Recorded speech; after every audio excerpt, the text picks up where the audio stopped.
Assalamualaikum, apa kabar semuanya? Pada video ini kami kelompok 8 ingin mempresentasikan tentang instrumen penilaian pembelajaran PAI. Sebelum itu perkenalkan anggota kelompok 8. Yang pertama, Anim Hamdal. Yang kedua, Farah Anggita. Yang ketiga, Sinta Amalia Nurfaiza. Yang terakhir, saya sendiri, Sekar Pandenaru. Lebih lanjut, saya akan menjelaskan tentang esensi instrumen dalam pembelajaran PAI.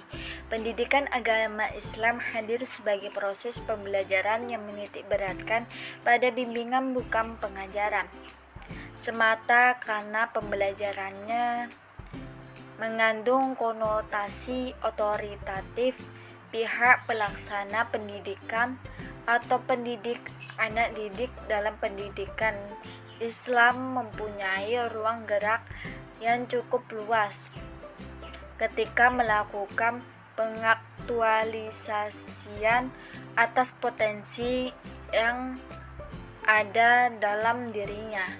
Anak didik yang memiliki ragam potensi sudah seharusnya diberikan arahan dan bimbingan yang tepat, bukan arahan yang dikehendaki oleh pendidik, karena guru hanyalah fasilitator atau penunjuk jalan, bukan sebagai sumber belajar.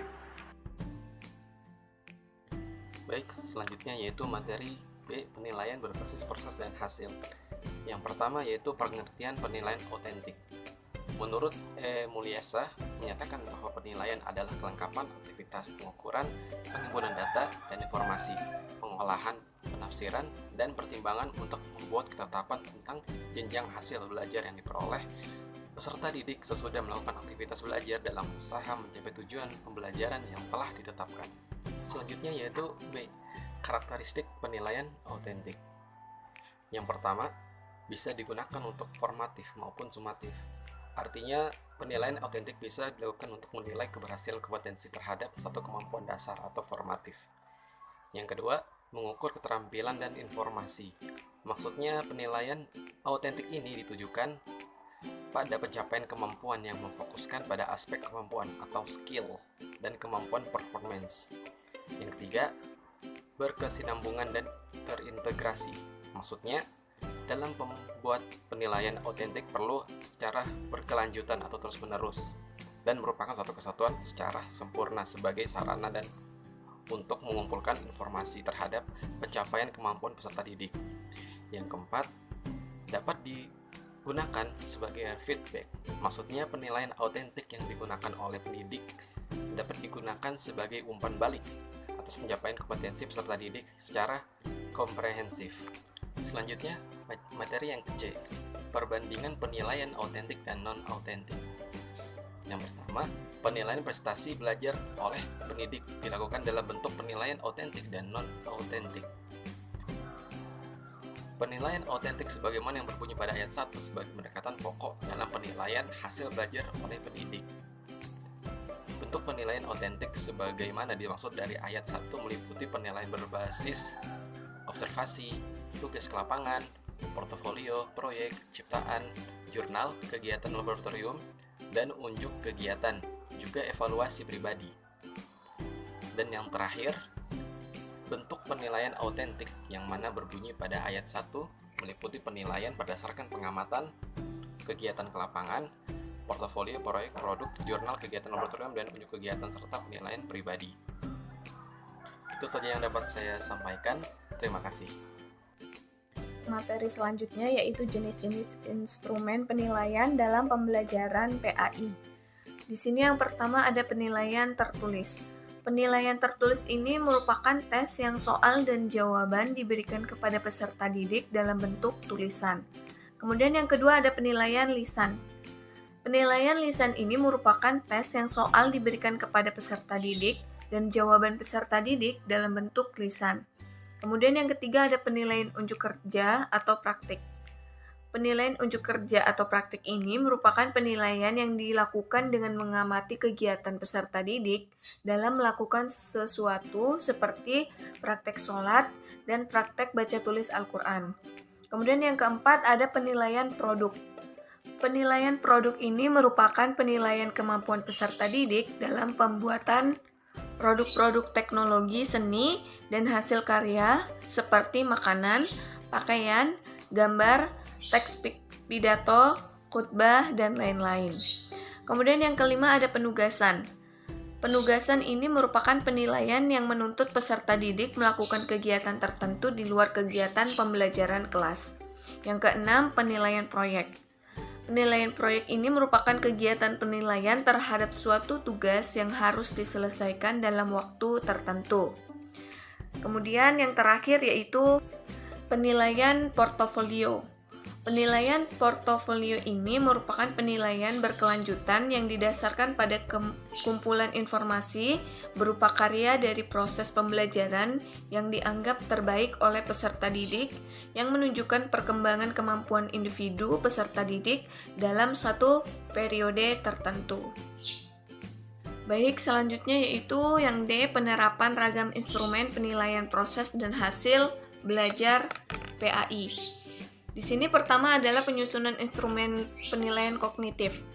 Tes tertulis yang lazim digunakan untuk mengukur kemampuan kognitif dapat dibedakan untuk tujuan mengukur kemampuan kognitif tingkat rendah atau kemampuan mengetahui, memahami, dan menerapkan, dan kemampuan kognitif tingkat tinggi atau menganalisis, mengevaluasi, menyintesis, berimajinasi, dan mengekspresi.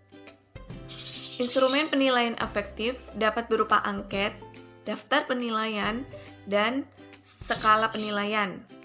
Penyusunan angket harus memperhatikan skala sikap yang digunakan. Berikut ini beberapa pengukuran sikap yang dapat digunakan. Yang pertama ada skala Likert. Skala Likert ini merupakan skala penilaian untuk mengukur sikap peserta didik terhadap suatu kegiatan menggunakan skala ordinal. Yang kedua ada skala pilihan ganda. Bentuknya seperti pilihan ganda, yaitu pernyataan yang diikuti oleh sejumlah alternatif pendapat. Yang ketiga ada skala Goodman. Berupa pernyataan yang dirumuskan sejumlah 3 atau 4 pernyataan, di mana setiap pilihan tersebut menunjukkan tingkatan yang berurutan. Yang keempat ada skala perbedaan semantik. Skala perbedaan semantik ini merupakan suatu model skala dengan meletakkan suatu rentangan di antara dua kata atau ide berlawanan sehingga berupa skala perbedaan semantik. Yang kelima ada skala Thurston.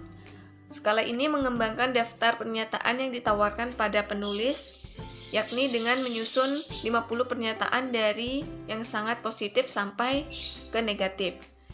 Dan yang terakhir ada lembar observasi. Lembar ini dapat digunakan untuk melihat sikap peserta didik selama kegiatan berlangsung. Materi selanjutnya yaitu tentang pengolahan dan pemaknaan hasil penilaian. Yang pertama ada evaluasi. Makna evaluasi berasal dari bahasa Inggris evaluation, yang lazim diartikan dengan makna penafsiran atau penilaian. Yang kata kerjanya evaluate diartikan menaksir. Adapun makna evaluasi dalam bahasa Arab disebut al-takdir, bermakna penilaian. Akar katanya adalah al-qimah, bermakna nilai. Yang kedua, ada pengukuran. Pengukuran adalah proses pemberian bilangan atau angka pada objek-objek atau suatu kejadian menurut aturan tertentu. Yang terakhir, ada penilaian. Penilaian merupakan suatu kegiatan untuk menentukan tingkat atau derajat suatu objek atau kejadian yang didasarkan atas hasil pengukuran objek tersebut. Baik, itu saja materi yang dapat saya sampaikan. Kurang lebihnya mohon dimaafkan. Wassalamualaikum warahmatullahi wabarakatuh. Baik, kesimpulan pada materi yang kami presentasikan ialah penilaian adalah prosedur pengumpulan dan pengolahan laporan untuk menilai perolehan dampak belajar peserta didik. Penilaian terhadap prosedur dan hasil pembelajaran merupakan bagian yang tidak terpisah dari perencanaan maupun pelaksanaan proses pembelajaran guru. Penilaian pendidikan adalah proses pengumpulan dan pengolahan informasi untuk menentukan pencapaian hasil belajar peserta didik.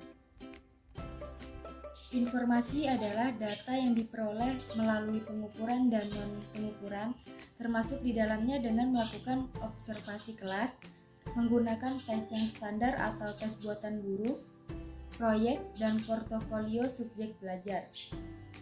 Ragam teknik penilaian di atas selanjutnya dipaparkan bagaimana penyusunan instrumennya, baik pada domain kognisi, afeksi, dan psikomotorik.